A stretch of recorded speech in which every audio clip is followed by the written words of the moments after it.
What should the expectation be for LaNorris Sellers in his first unofficial appearance as the Gamecocks starting quarterback? We'll talk about that storyline and more spring game storylines on today's Locked On Gamecocks.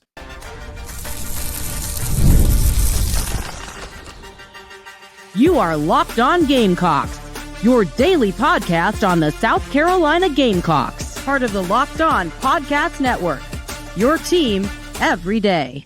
Hello, Gamecock Nation, and welcome back to the Locked On Gamecocks podcast. I'm Angeline, the host of this podcast, and also a staff writer for Gamecock Digest over on Fan Nation.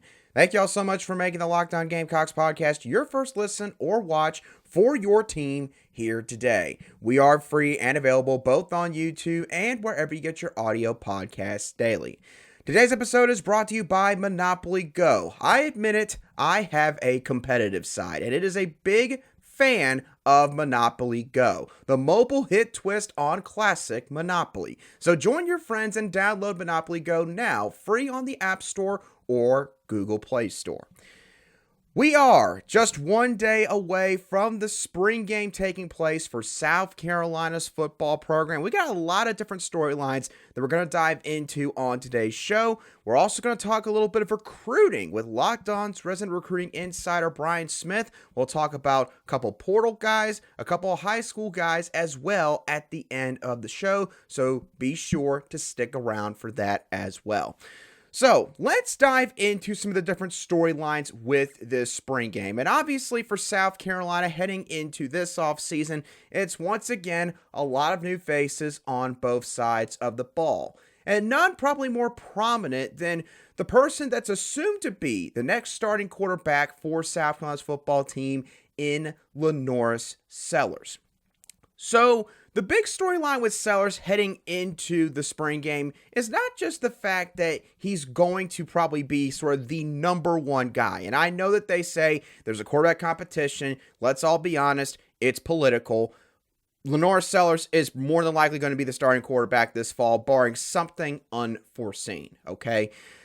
But the storyline for LaNorris Sellers is basically, how does he operate within structure in this offense? Offensive coordinator Dowell Loggains made it abundantly clear when he spoke to the media on Thursday afternoon that in terms of offensive play calling on Saturday night, you're going to get plain vanilla ice cream, and that's a flavor that he likes, and he understands that people want to put some toppings on it. They want to put sprinkles and syrup and all the like on top of that vanilla ice cream. They want to see them unload their entire playbook, but obviously, in terms of trying to keep some state secrets away from their opponents, they're not going to do that when these other programs can watch the game on streaming or on television. So LaNorris Sellers is not going to probably have a ton of shot plays. He's not going to get a ton of opportunities to maybe show off the athleticism plus the arm on top of that as well.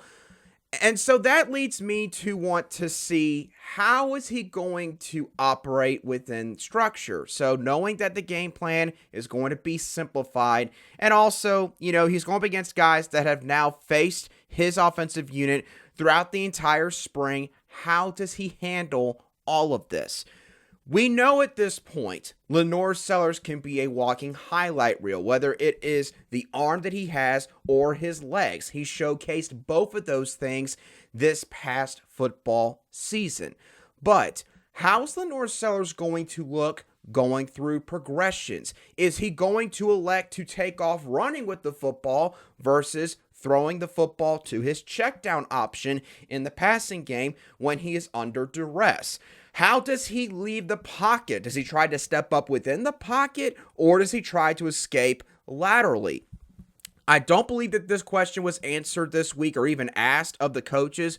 I would have to imagine that Sellers is probably going to be in a non-contact jersey. Could be wrong about that. Obviously would give the fans a little bit more excitement to see if Sellers is going to be completely live during the scrimmage.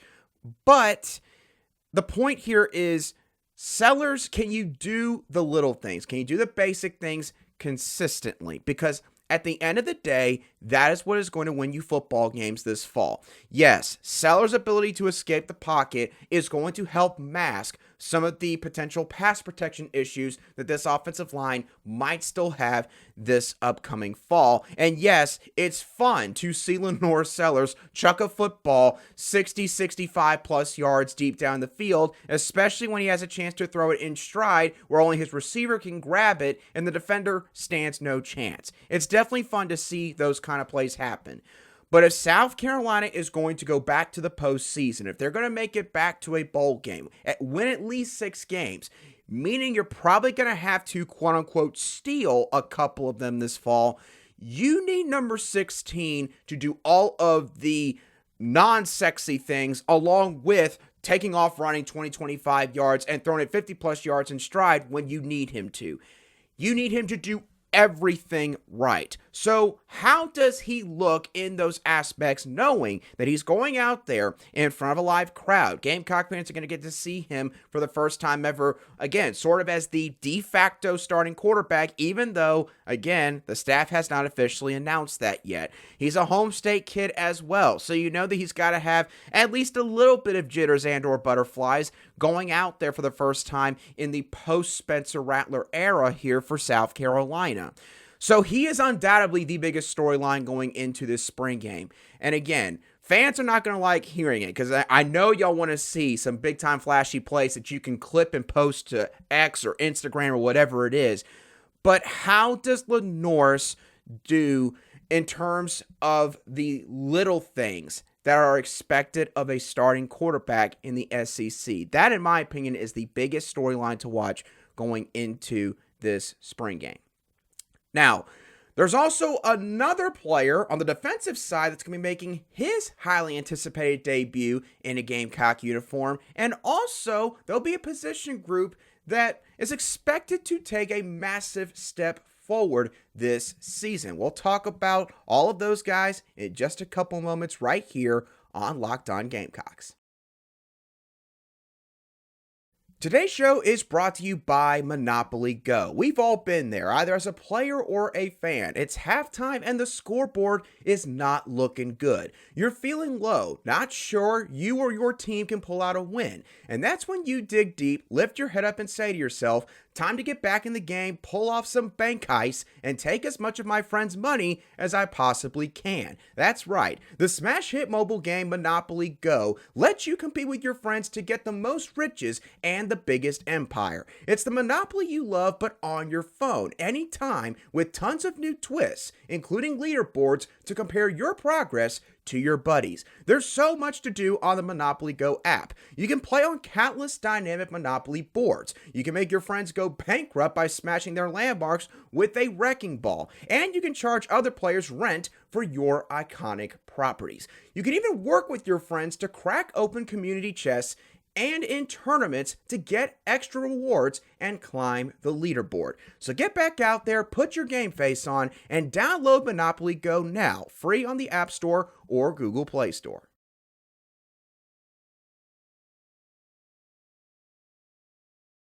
Today's show is also brought to you by eBay Motors. Passion, drive, and patience is the formula for winning championships, and also what keeps your ride or die alive. eBay Motors has everything you need to maintain your vehicle and level it up to peak performance. From superchargers, roof racks, exhaust kits, LED headlights, and more. Whether you're into speed, power, or style, eBay Motors has got you covered. With over 122 million parts for your number one ride or die, you'll always find exactly what you're looking for. And with eBay Guaranteed Fit, your part is guaranteed to fit your ride every time or your money back. Because with eBay Motors, you're burning rubber, not cash. With all the parts you need at the prices you want, it's easy to make your car the MVP and bring home huge wins. Keep your ride or die alive at ebaymotors.com. Eligible items only, exclusions apply. eBay Guaranteed Fit is only available to U.S. customers.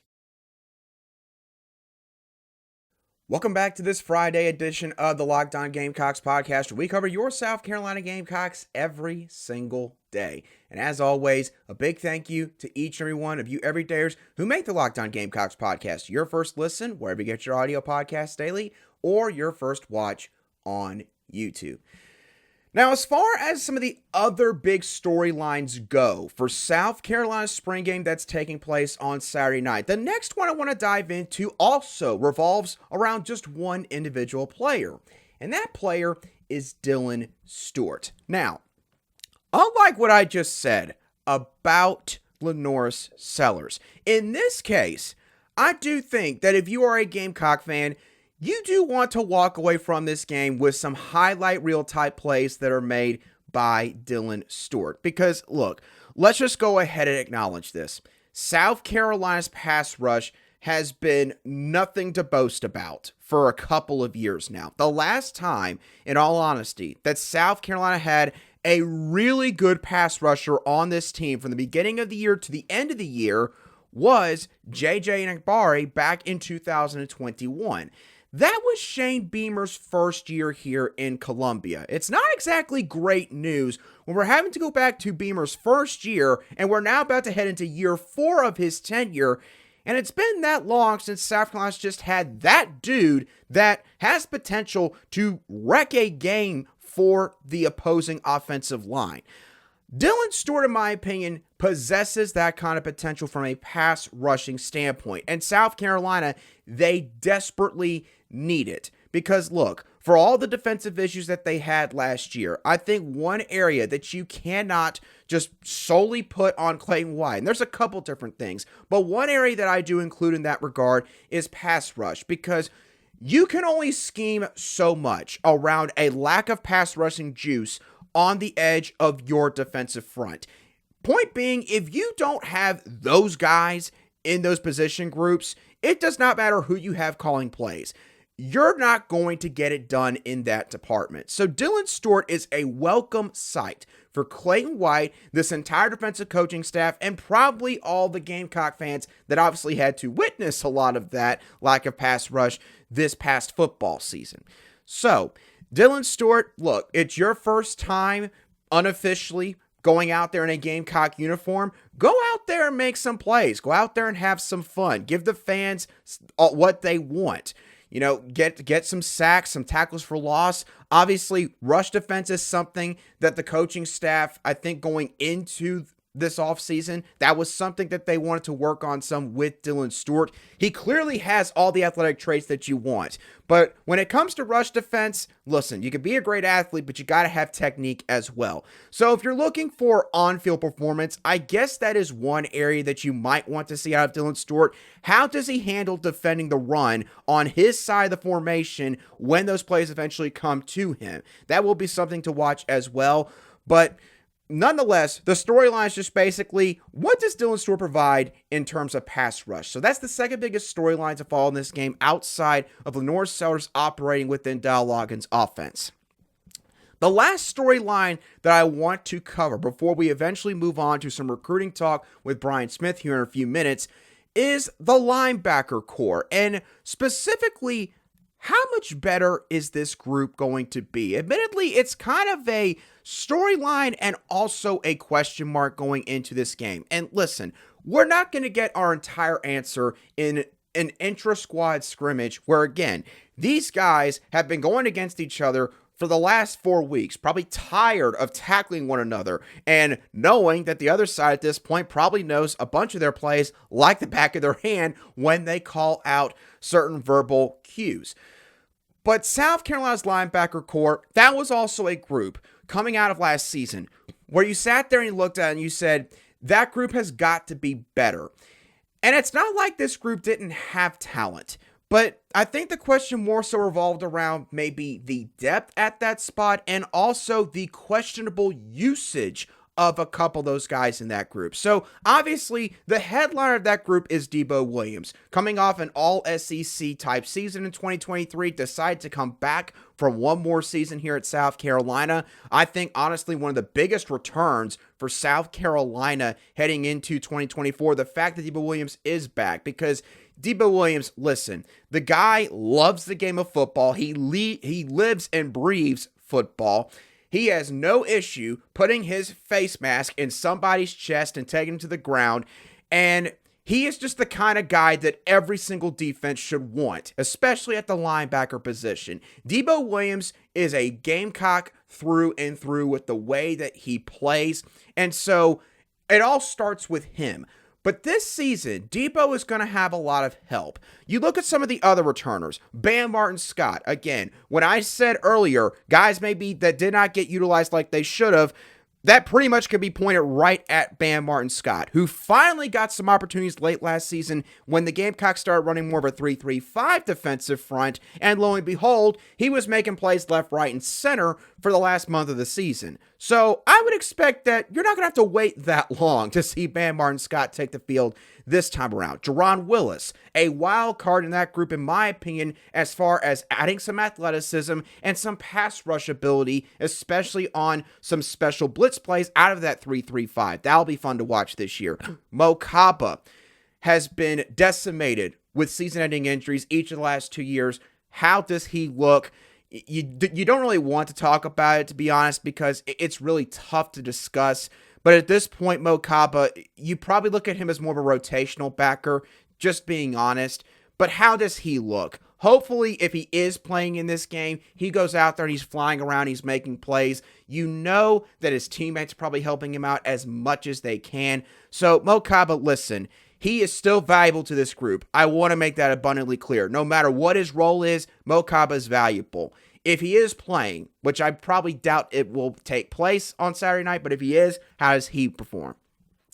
But the additions, in my opinion, are where this group is going to take another step this next season. You've got Demetrius Knight Jr., a transfer out of Charlotte. He was one of the best coverage linebackers in all college football this past year. I believe a coverage grade of around 90 or higher, according to Pro Football Focus. Originally started out at Georgia Tech in his college career, has put on some good weight, has seemingly already embraced a leadership role on this team. So you pair him up with a Debo Williams, I would say that could be one of the better linebacker duos, at least one of the most underrated linebacker duos in the entire SEC, if Demetrius Knight can transition into this defense really well heading into this fall. Bengali Kamara out of Pittsburgh. He's another guy that people have said he is very fast with how he covers space. That was something that South Carolina needed to address as a whole, and it wasn't just Bengali, but he is going to help them in that regard. And then you look at the high school signees, Wendell Gregory and J.R. Johnson, or Fred Johnson out of the state of Virginia, and Gregory obviously out of the state of Georgia. Those two guys, really good signings for South Carolina. Wendell, probably more of an outside linebacker based on kind of the roles that he played in high school. Fred Johnson, be interesting to see what kind of role that he plays. Might be more of a special teamer in year one. But the point here is this. The linebacker group is not going to lack numbers this year. It is not going to lack athleticism, and I don't think it's going to lack sideline to sideline speed. Again, something that's kind of been missing in this defense for a couple of years now. So, again, you can't just have a full takeaway from Saturday night, but it could give us an idea of just how much better this group is going to be heading into the 2024 season. A group that probably has to be better if this team is going to make it back to a bowl game this next postseason. So keep an eye out on the linebacker core as you watch the spring game on Saturday night. Now, in a couple moments, Brian Smith is going to join me on the show. We're going to talk about a couple of different big names. Cormani McClain is in the transfer portal. Could South Carolina be taking a swing at him? David Sanders Jr., one of the best O-linemen in the country, will be on campus this weekend. What do they have to do to make up some ground in that recruitment? And what on earth happened in the Ryan Montgomery sweepstakes? We'll talk about all of that with Brian Smith in a few moments right here on Locked On Gamecocks. Today's show is brought to you by GameTime. GameTime is now an authorized ticket marketplace of Major League Baseball, which makes getting tickets even faster and easier. Prices on the GameTime app actually go down the closer it gets to the first pitch. You could save up to 60% off buying last-minute tickets for games at the ballpark. This weekend, the Atlanta Braves are taking on the ALCS champions from 2023 in the Texas Rangers, and they got a special deal going on in their Sunday game.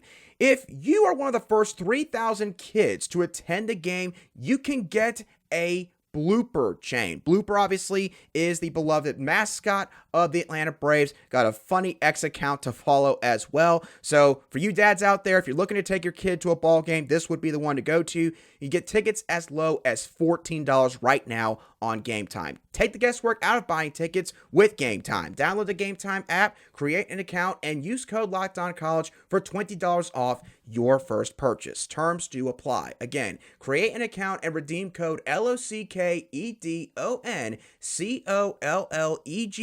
for $20 off. Download the GameTime app today. Last minute tickets, lowest price, guaranteed. Welcome back to today's edition of the Locked On Gamecocks podcast, where we cover your team every single day in just 30 minutes. It's been a while since we've gotten to talk recruiting with Locked On's resident recruiting insider, Brian Smith. And so I'm happy to say that Brian Smith is joining me on today's show to dive into a little bit on the transfer portal and also the high school recruiting regs. Brian, what's been going on in your life the past couple months, man? Recruiting in the portal, especially the last 3 days or so. Transfer portal is the bane of my existence, and I will age faster than I would prefer to do so. It is what it is. Yeah, not sure if the portal having been quiet to this point has been a good thing or a bad thing, because obviously if it's loaded up, then you got to talk about it. If it's not, then you're just sitting there eagerly anticipating the wave that's coming of big names that are going to be hitting the portal. But let's go ahead and get into the transfer portal talk, Brian, around South Carolina, because obviously Carolina, they brought in 19 guys in the December window. And so it's probably unreasonable to expect that they're going to bring in a big number in this window. But there has been a name that's trickled out that South Carolina apparently is going to take a look at, and that is former five-star defensive back Cormani McClain. McClain obviously was at Colorado this past fall. Believe he played in 9 games and started 4. Did maybe have the freshman season that he wanted. Brian, I'm going to ask you for a bit of background on this, because I've been trying to kind of figure out maybe why he's leaving Colorado. And what I've seen has not exactly, how do I put this? It hasn't been great in terms of Cormani's maybe red flags that he has. So, what are your thoughts on this? Is this a guy that South Carolina should take a swing at no matter what, because of the talent upgrade he could provide for them at a cornerback spot where they're trying to still figure out who one of their stars are going to be? I know Cormani pretty well from the time that I lived right there by him in Lakeland, but this is a kid that lengthwise, twitchiness, all the things that you're looking for in a corner he's got. And he's a physical kid too. Great hands. He could play receiver for South Carolina or Oklahoma, Georgia, anybody. He's not the most disciplined kid. He's got to get his life in order in that regards. But, I mean, a lot of kids are that way at 18 years old. So maybe his second trip around the bend will be better. I think he'll have as many options as possible. If South Carolina's contacted him, there's a reason. And I quite honestly would be surprised if they wouldn't take him. They don't get kids like this very often. He had 30 offers by the time he was a junior in high school.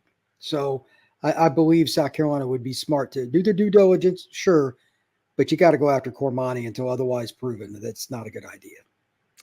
Yeah, and especially going into a year where Shane Beerman and this staff, they're trying to get things back on track, going 5-7 this past season. It might be one of those situations where you kind of sit there and say, you don't really have much choice. Like, even if there are question marks there, you probably should try to take him and, just hope for the best that it's all going to work out well for both sides. Let's go on to the high school ranks now, Brian, and let's talk about a big visitor that's coming this weekend in David Sanders Jr., obviously one of the most highly touted prospects in the country for the 2025 class. Pretty much offers from everybody, the elite programs and group of 5 programs alike. David Sanders, he seemed like he's been a Clemson lean for a little while now. He also, I know, has had some good visits to Tennessee. I know he has a good relationship with the O-line coach at Georgia. So, Brian, it kind of feels like South Carolina, you're not out of it, but at the same time, you got some ground to make up here. Do you think that could happen this weekend? What would they need to do to maybe really get back in the heat of this race? I think they got to sell to him that they can win. That's part of it. And it's always about relationships, Andrew. I don't know what his relationship is with the O-line coach. Maybe it's some of the players or whatever. But I've interviewed Sanders before. He's a great guy, very articulate. He's going to ask a lot of questions and try to figure out, do I fit in? He's been to that campus multiple times before, so he kind of knows that. It's now just the relationships here and whether they're going to win ball games. So I've heard Clemson and Georgia are the leaders in the clubhouse. I don't know if that's accurate. Ohio State's kind of a wild card. But if South Carolina is going to get him this weekend, it has to be very, very good.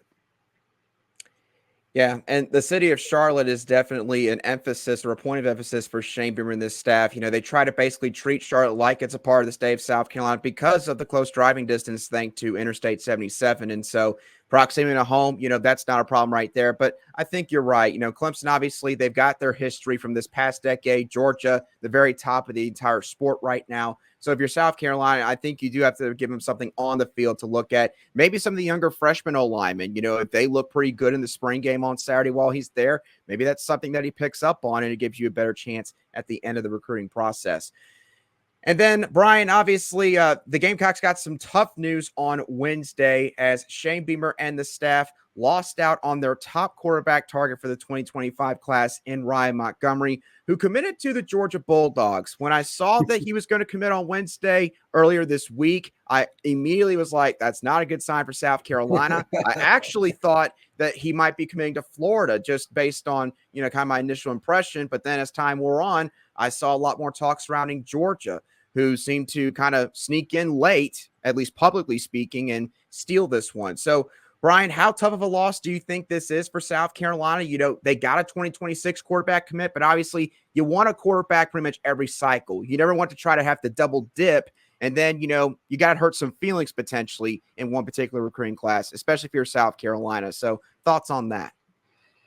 Well, first off, with Montgomery, this sucks because Georgia put less effort into it and still got the commitment. There's just no way that it's straightforward.